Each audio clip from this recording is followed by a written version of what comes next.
Hi folks, Canadian Prepper here. So in today's video, I'm going to give you my economic predictions for the next 6 months, as well as the predictions for World War III. Let's just jump right into it. I promise you, you're not going to hear a lot of this stuff anywhere else. Put it on in the background, treat it like a podcast, if you will, because this might be a long one. Okay, so I must say, first off, that the alternative media noose is getting squeezed around our neck more and more every day, so we need to be very careful with what we say. Don't take anything I say as fact. Take it with a grain of salt. Make sure you go and fact check, cross-reference, and do all that good stuff. And always try to keep an open mind when it comes to the information you're consuming, but never so much that your brain falls out of its socket. Now, as you can see behind me, this graph is probably the most important and least talked about graph. Even though it's commonly understood, it's commonly known about, people forget it often. And this is a telltale graph in terms of where we're headed in the economy. I'm going to explain it to you. It's incredibly simple, and it's going to give you some insight as to where the economy is heading. Okay, this is called the Shiller PE ratio.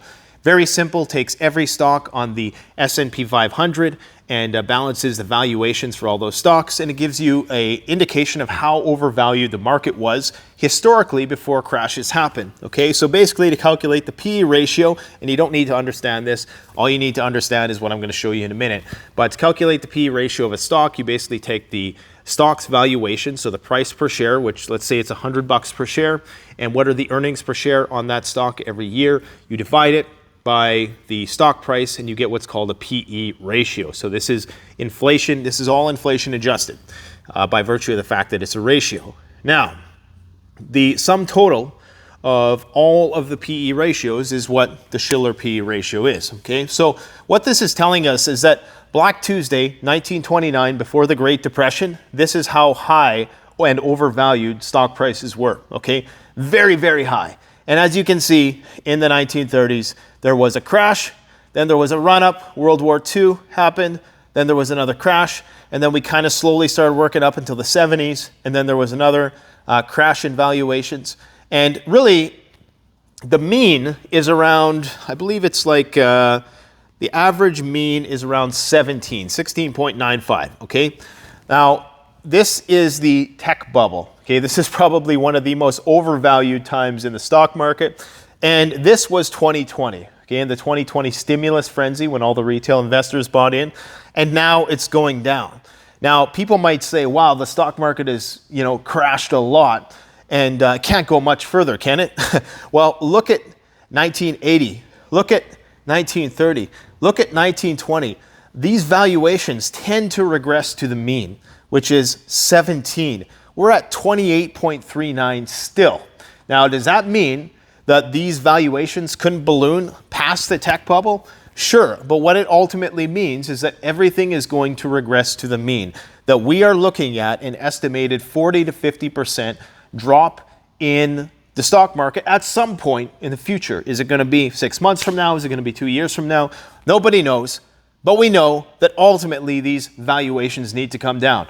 Now, the difference between now and, say, 2008, if you look at 2008, the prices weren't overvalued then. I mean, we were already in the crapper, right? When the housing bubble popped, the subprime mortgage crisis, which was really the only thing driving, or one of the few things driving the 2008 global recession. One of the main things anyways.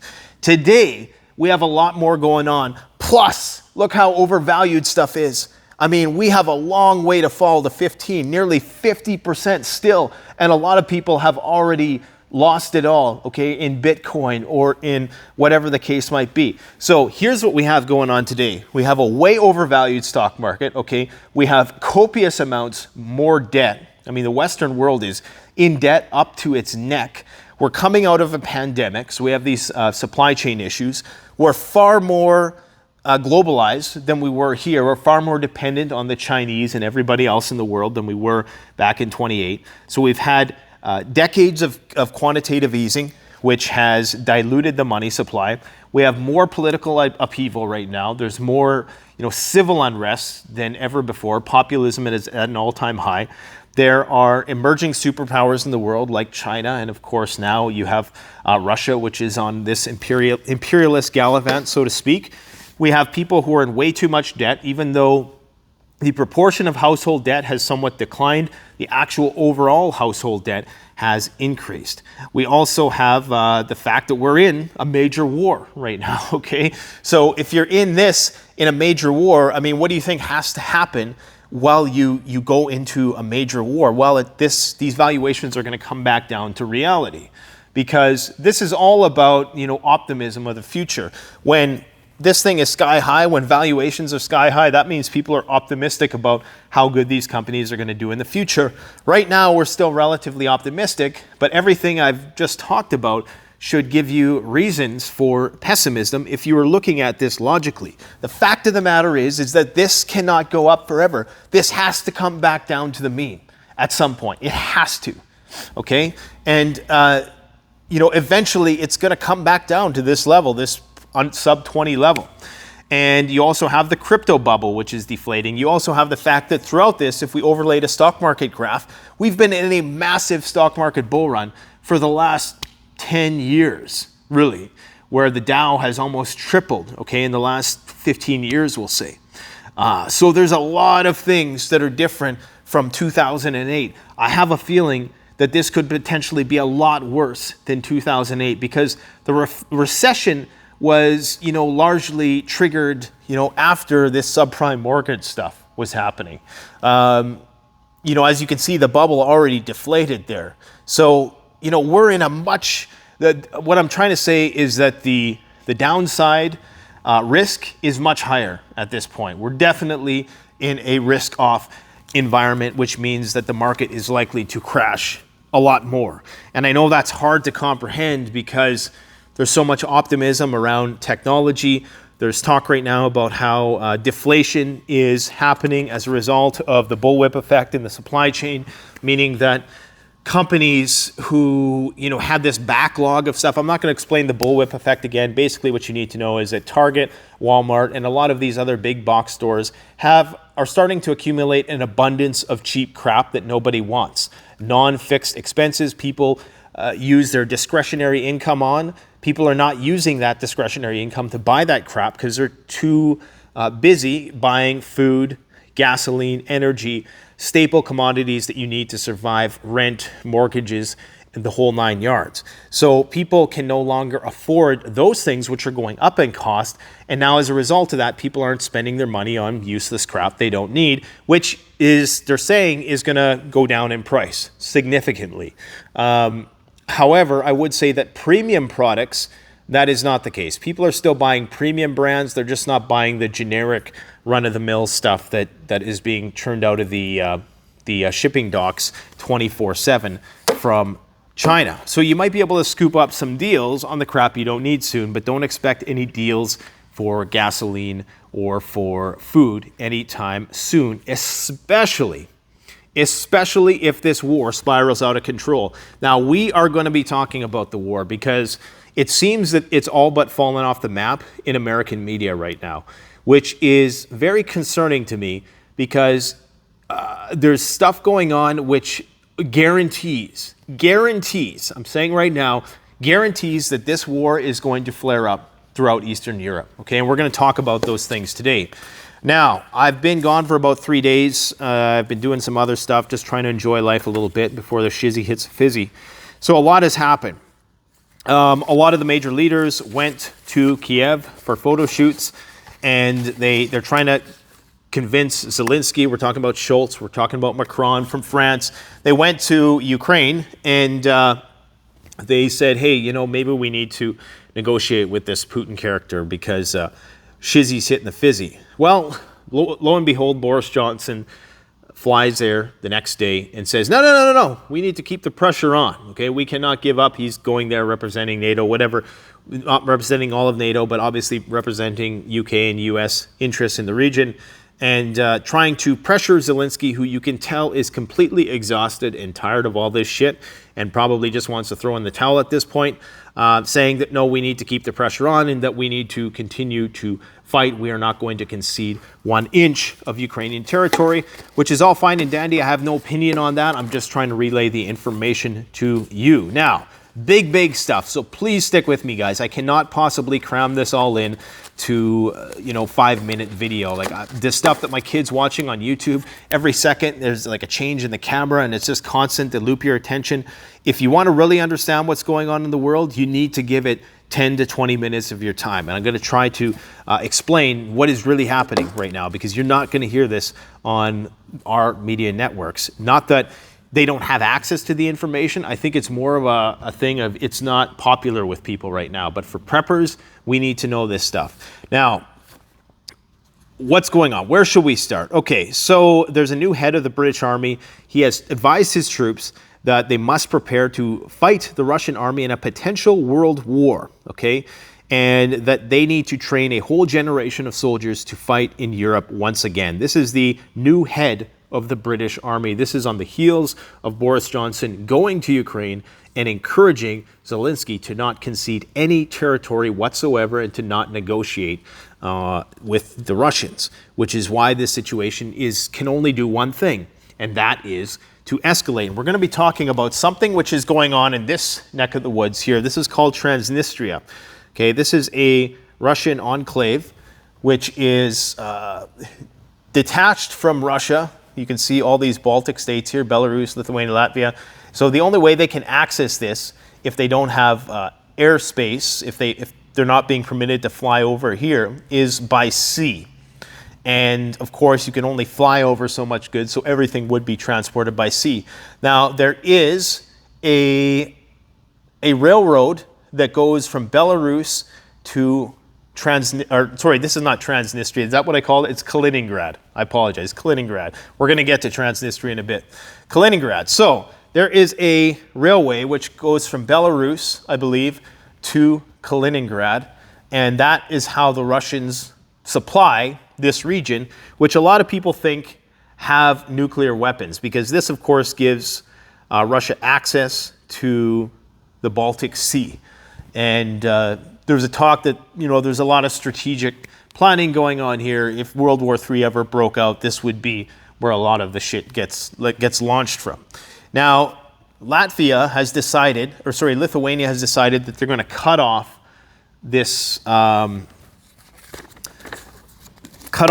Russia's access via rail. So Lithuanian authorities have banned the transit through their territory of goods to the Russian enclave of Kaliningrad that are subject to European sanctions, according to the National Rail Service. Why is this so important?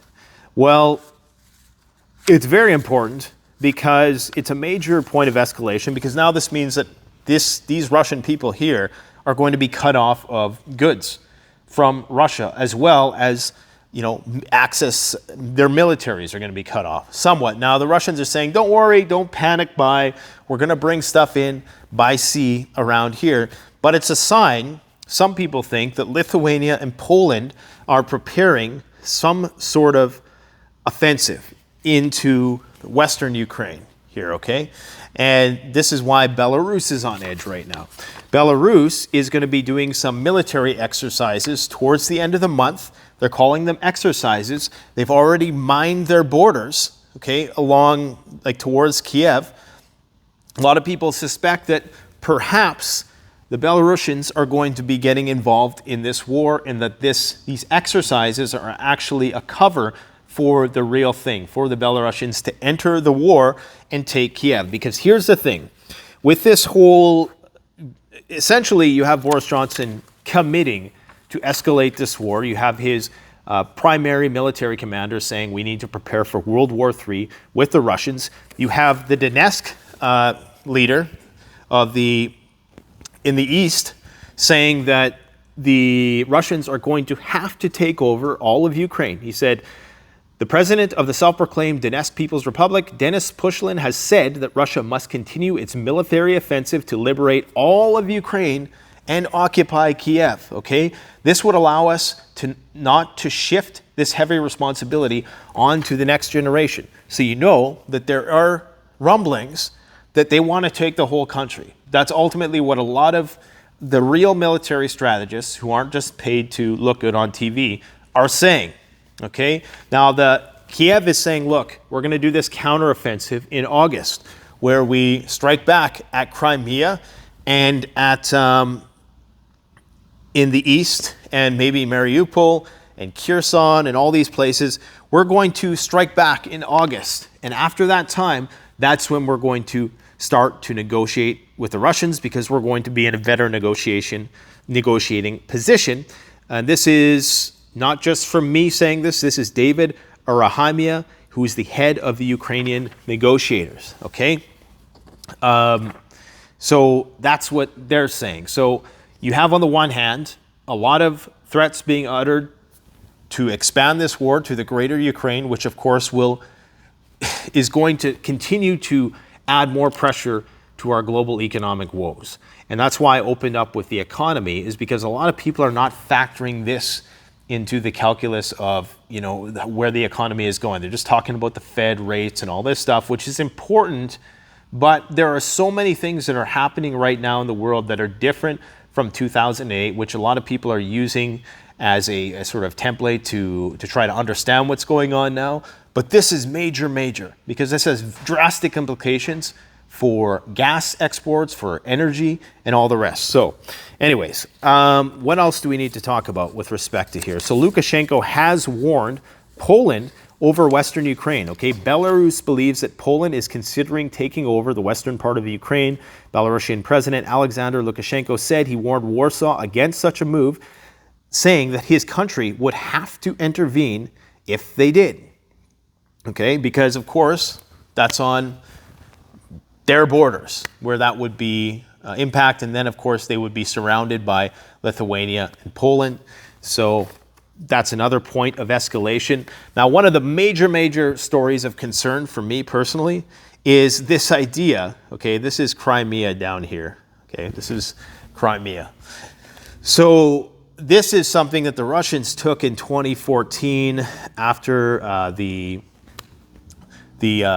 pro-Russian president was ousted in what some call a color revolution of sorts. And and so Russia took this region without firing a shot, because they have a naval base here, which is very important to them, and they didn't want to concede that. So they took this region right here, and since that time, of course, they've taken a significant chunk. I don't actually have the map here. Let's see. Actually, I won't pull it up, but you know, they've taken a significant chunk of the country, and the Ukrainians are committing that they are going to return Crimea to Ukraine. Now, the odds of that happening are highly unlikely, number one, but the fact that they are willing to commit to deoccupying that region means that there is going to be hundreds of thousands of lives lost in this fight to get back these colonies. I'm not saying that I don't, think that they should have the right to do that. At the end of the day, history is written by the winners. What's that saying? Might makes right. At the end of the day, I mean, people want to be moral and ethical about it, but we would be hypocrites to not address our own history. And at the end of the day, might makes right. So if Ukraine wants to commit the manpower, the resources, and the casualties that are going to come with taking back the entire country, and if they have the backing of NATO and the trillions of dollars of economic input to support it all, do it, I guess, if people are willing to do it. I'm just here to give you guys the facts of what's coming, okay? So this is the thing. A Zelensky representative have basically claimed that they're relying on the military returning Crimea. We've already talked about how one of the longest bridges from Crimea, I can't remember exactly which part of the country it is, but one of the longest bridges in Europe is along one of these waterways here. And they've threatened to blow that up, okay? And Kiev's unambiguous key position is to ensure the return of the country's territories, including Crimea, Donetsk, and Lugansk region, to the borders of 1991. Okay, and this is, who said this?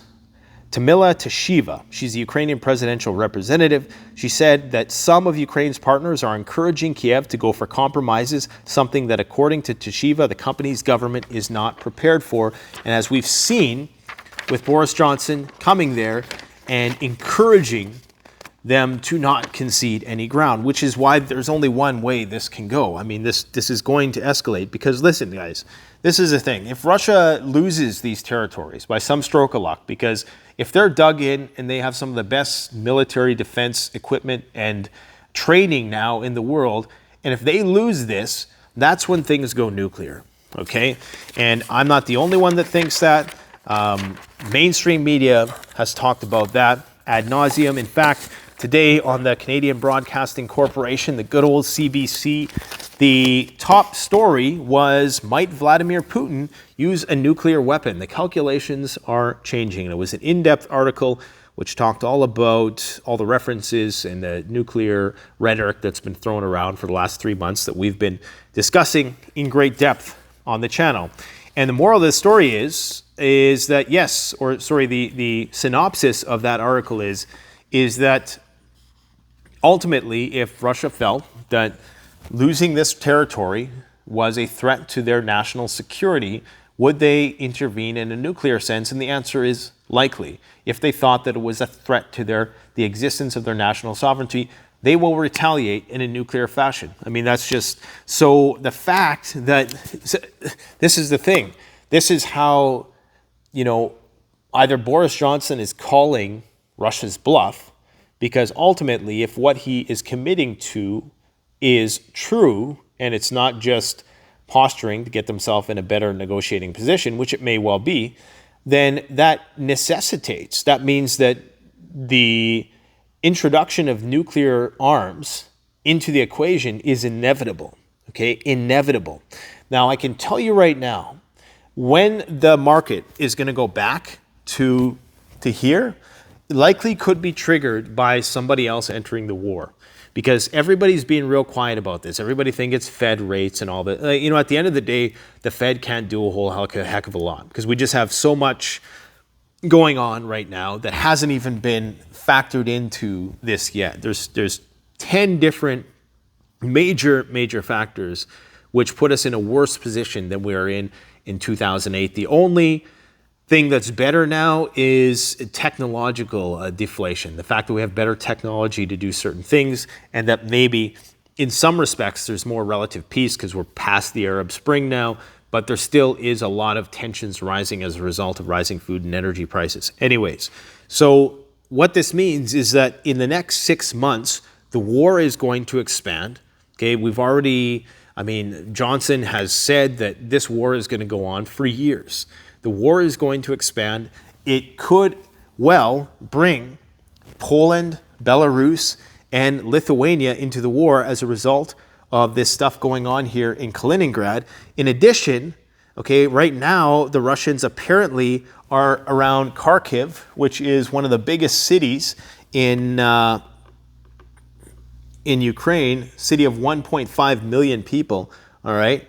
And if that happens, you know, that's going to be a bloody battle. I mean, it's largely a pro-Russian city as far as I know, primarily Russian speaking.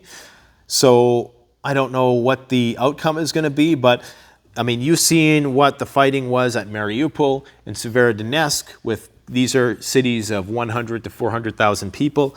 A battle for a city of 1.5 million people could be absolutely horrendous.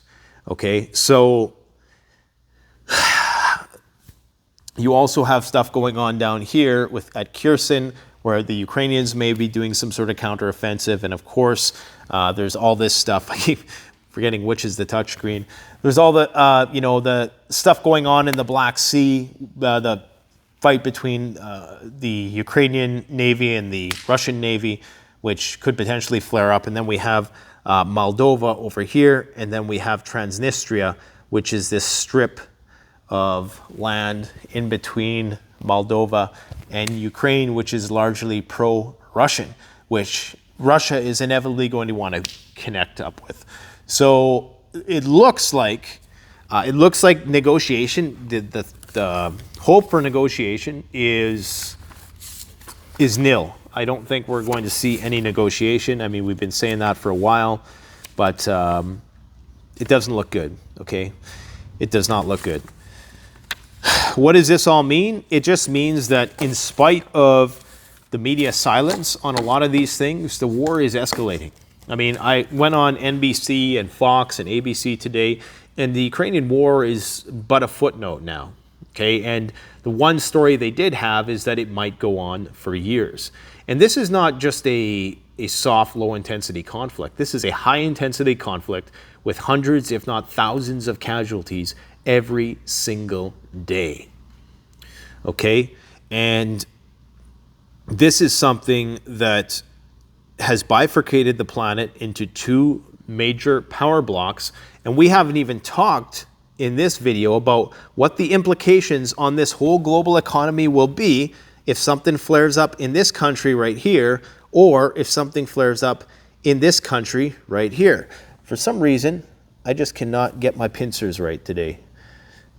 Okay, so that country right there, between China and Taiwan. Now, China just launched another aircraft carrier, which of course has the U.S. Navy's attention. And so I'm thinking that right now, in light of all of this potential stuff that can go wrong, clearly we're at high valuations. I don't know where the optimism is coming from. That's the thing. I understand. I know that, you got to hodl and, maybe 10 years, 15 years is going to go by and this is going to go up again. I mean, if we don't kill ourselves, if we don't blow up the planet, there's a good chance that the stock market is going to continue to rise at some point down the road. But I'm telling people right now, there is no guarantee of that. There really is no guarantee of that. We're looking at, they're not even calling it a recession yet.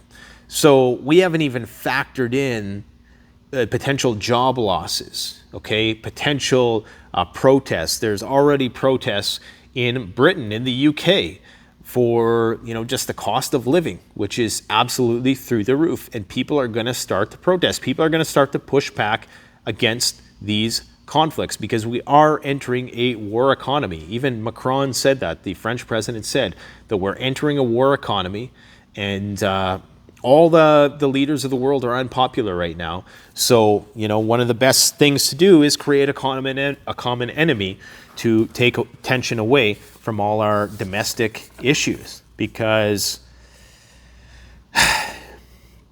people are going to be pushed to the edge very quickly. In terms of the Iranian situation, that is still intensifying.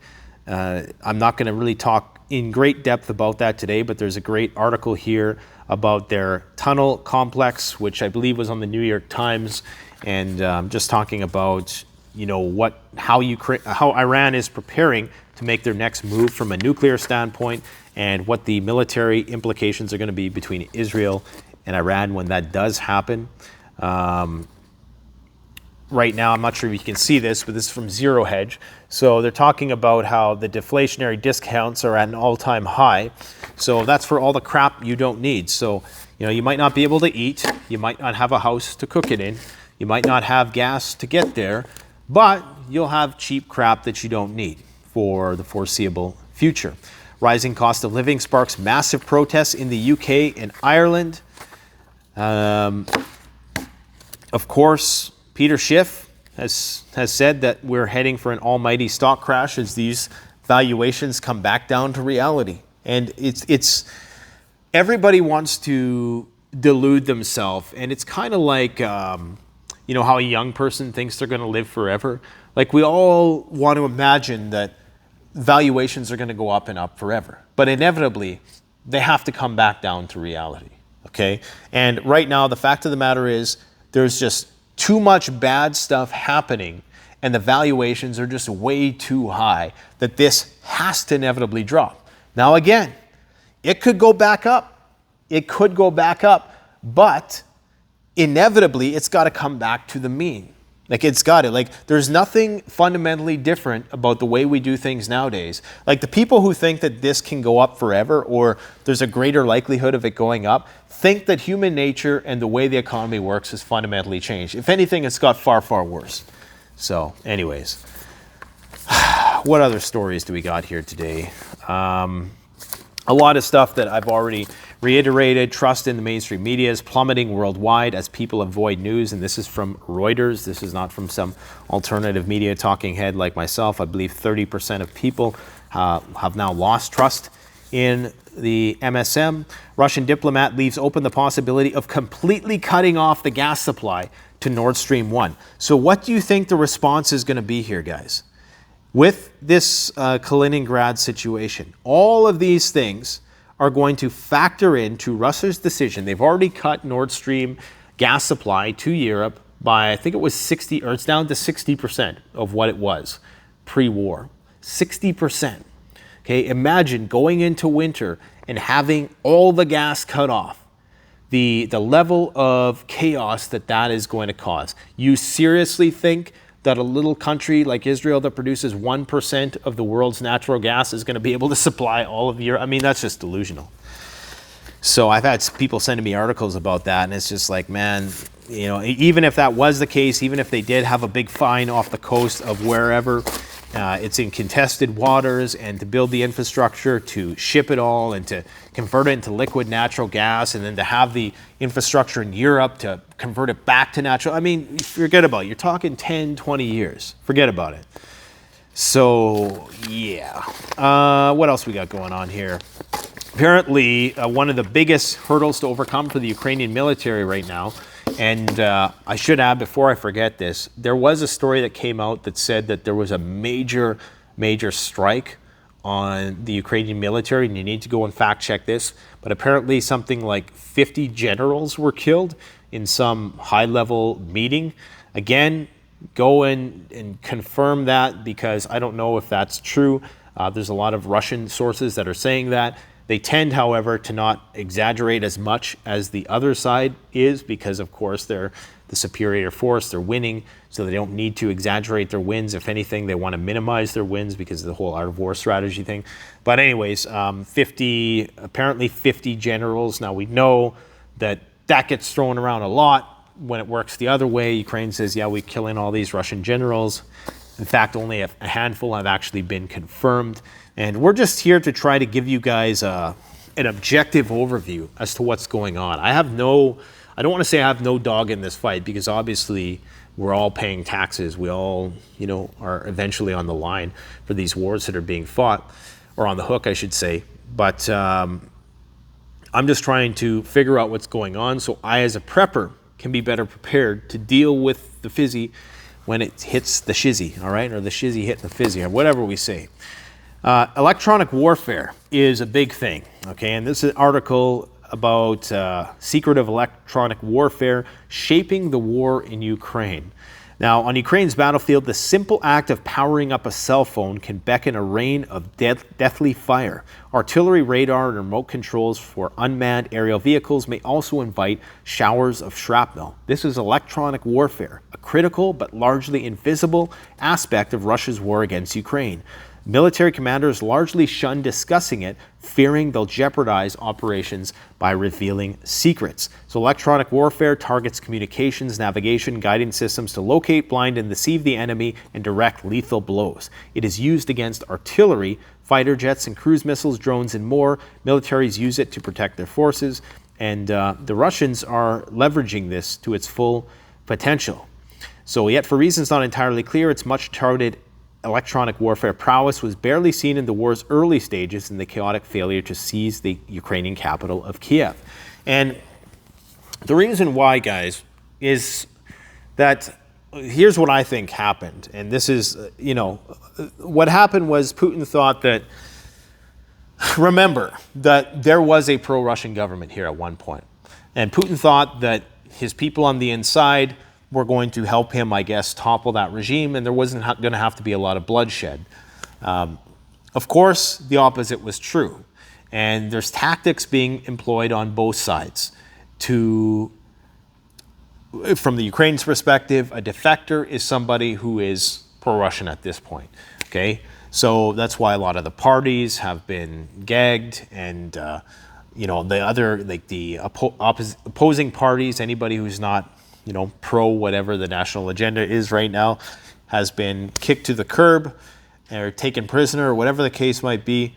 So initially, they didn't think it would be necessarily easy to fight them. They just didn't think that they would put up as much of a fight as they did. And of course, when they did, they had to course correct, they being the Russians, and they redirected their efforts to the east, which we have told you the entire time they're inevitably going to overpower. There was a lot of people saying, oh, they've lost and it's an embarrassment, it's humiliation. And those are people who really don't know shit about modern warfare, to be brutally honest. And I'm not saying I do, I just know enough to listen to smart people who actually do. This is not a fight with, the Iraqis or Afghanistan, where you can do everything from the comfort of your control room and control drones and just do strikes where you're not having to engage people in a full-on, intense, high-intensity conflict between, tanks and artillery and all this stuff. This is a war that really, we haven't seen since World War II. I mean, Vietnam, you've seen it a little bit, but even then, you had this massive air superiority by the Americans. So this is different, okay? And the scary thing here, if you're scared of the Russians, you should be scared of this, that now they've cycled all of their military through what I would consider one of the most real-life training programs there is. The most modern military training program is this battle that's being waged right now. Now, all these guys who are, moving up the ranks, okay, some of them came in as conscripts. The one that didn't die, guess what? They thinned. This is like Darwinian military training. The ones who survived, okay, are going to move up the rank, and they're going to teach the other ones. And so, just like Dr. Peter Price said on our interview that we did with him, that the Russians are likely using this as a bit of a training ground for their militaries if they ever did want to push eastwards. Because the fact of the matter is, NATO has invested so much money in this country right now and in this military. This is like the cream of the crop. These guys, these hardcore Ukrainian fighters, know war better than pretty much everybody else. All these other European countries understand it from a historical, hypothetical perspective, and they have the technology. But in terms of actually implementing it on the battlefield, this is why the Americans are trying to test out all their equipment here too. Because if they ever have to fight a war like this, they want to know what's going to work or not. Because it's one thing to have all this technology in theory, but you never know how it's going to actually work out on the battlefield until you try it out, right? So it's not looking good, guys. I mean, I try to be optimistic. I try to see whether or not I'm over-exaggerating or if I'm just being too pessimistic about our ability to resolve these issues diplomatically, about the economy's ability to bounce back.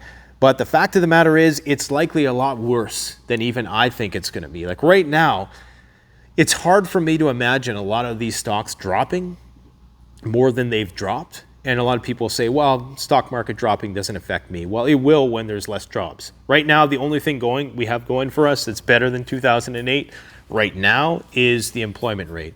People are employed, but are they making enough to eat? Are they making enough to pay their bills? But the reality is the market could just go into free fall right now. It could just, it could just fall off a cliff, and we could see the price of it decline another 50%. I mean, this is just, mean, that's not the bottom. That's just the mean.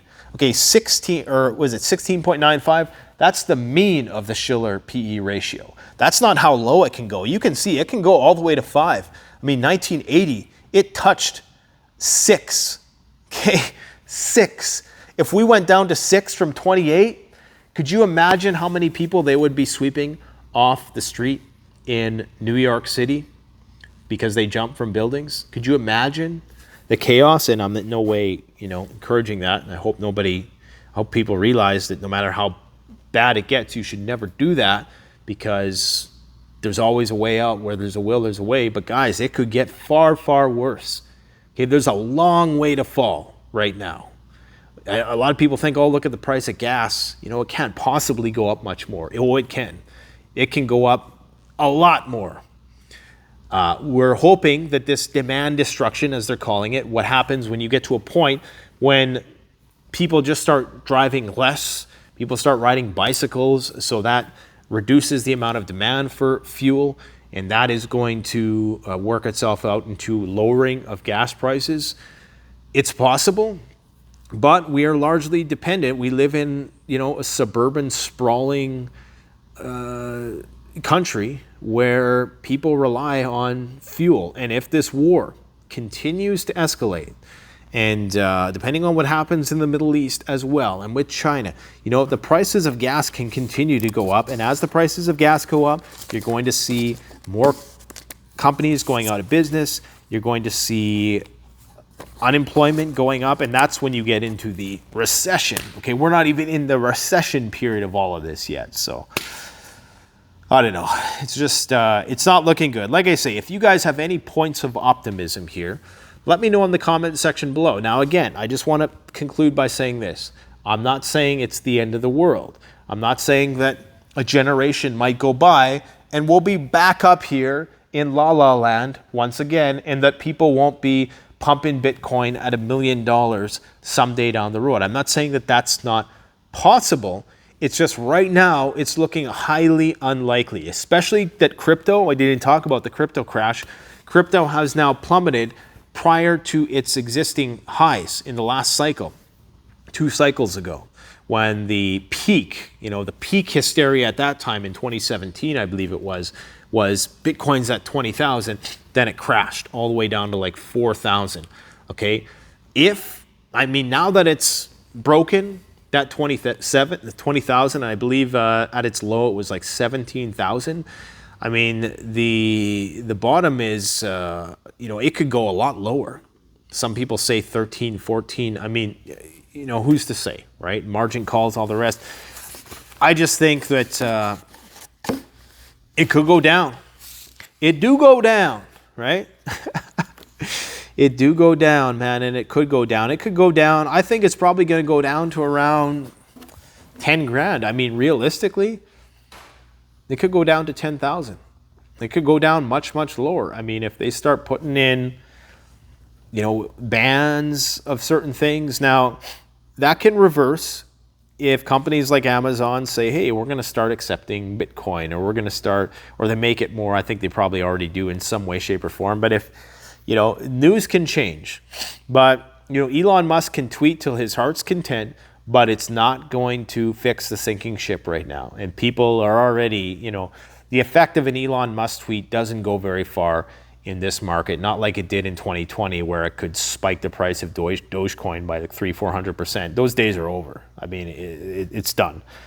Only in a hysterical market where you're in a risk-on situation can something like that really push it to the upside, in my personal opinion. But let me know what you guys think in the comment section below.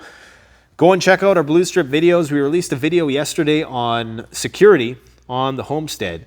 Was one of our more high production videos. Believe it or not, we do a lot of high production stuff on this channel. It's not just me talking.